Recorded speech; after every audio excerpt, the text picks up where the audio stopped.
Hey, what's going on, guys, and welcome back to Monster Tamer News, the segment on this channel where we go over the last week's developments in the monster taming genre.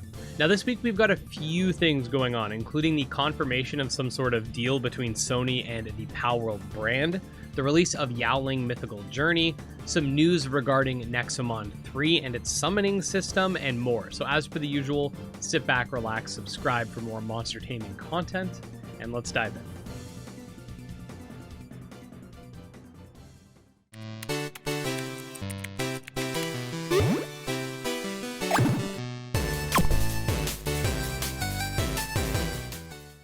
Alright, so to start things off, Palworld actually did partner up with Sony in order to make the company Palworld Entertainment Inc., which essentially is a joint venture with the purpose of accelerating the multifaceted global development of Palworld and its further expansion, which essentially just means that they're going to be doing merch and potentially some other things. I went over it in a video yesterday where I kind of went through an article and then discussed like the ramifications of them doing like spin-off games, anime, manga, etc. So if you want to learn more about this, definitely check that video out linked below. But this does not confirm a Sony release for the game, but I do think is a step in the right direction. Hopefully they get it on PlayStation. I feel like that's a big market that they're kind of missing out on. And it does look like the future of Palworld as a brand is pretty bright, so definitely something to keep in mind. We also have the release of Yaoling Mythical Journey in a few days on July 16th to be exact, and your boy was lucky enough to get an early copy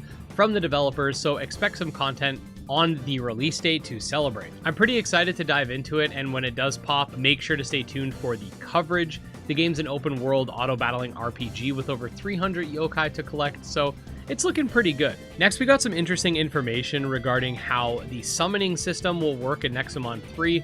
The dev wrote a short post about it, which has been accompanied by a short clip as well, so it reads as follows.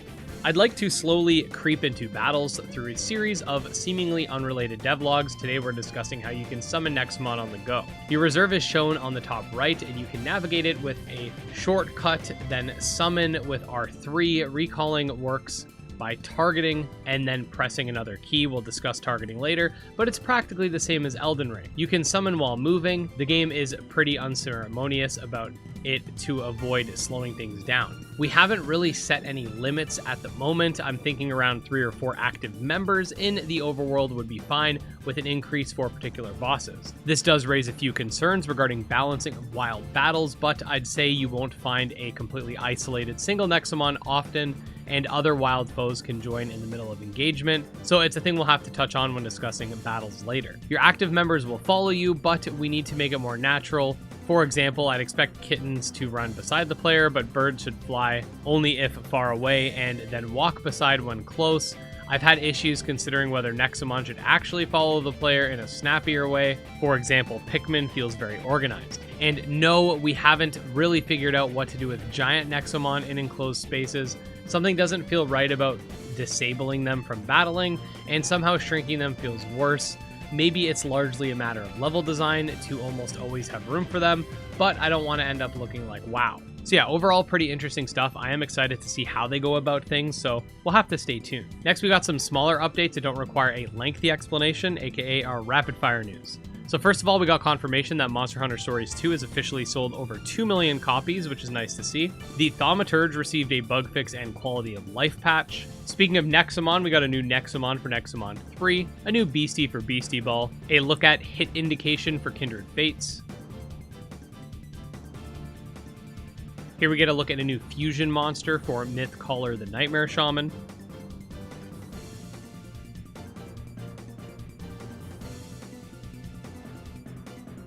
And finally, last but not least, we got a look at a new feature for Aethermancer with a little explanation.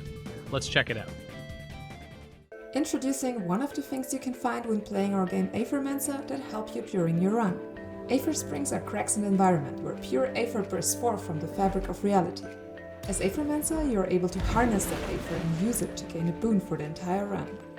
The boon that you get is based on your decision between the 4 elements and how far you are in your run, with increasingly strong boons that depend on your previous choices, and that will ultimately help you and your monsters. And there you go, guys. Another week in the genre comes to a close. A little on the slower side, but still some interesting stuff nonetheless. As always, thank you guys so much for watching. Make sure to check out my channel memberships and Patreon as well if you want to support the channel. And special thanks to our supporters, especially Jim Hamilton, Dro Ghost, Candy Morency, TragSoft, and Nemo.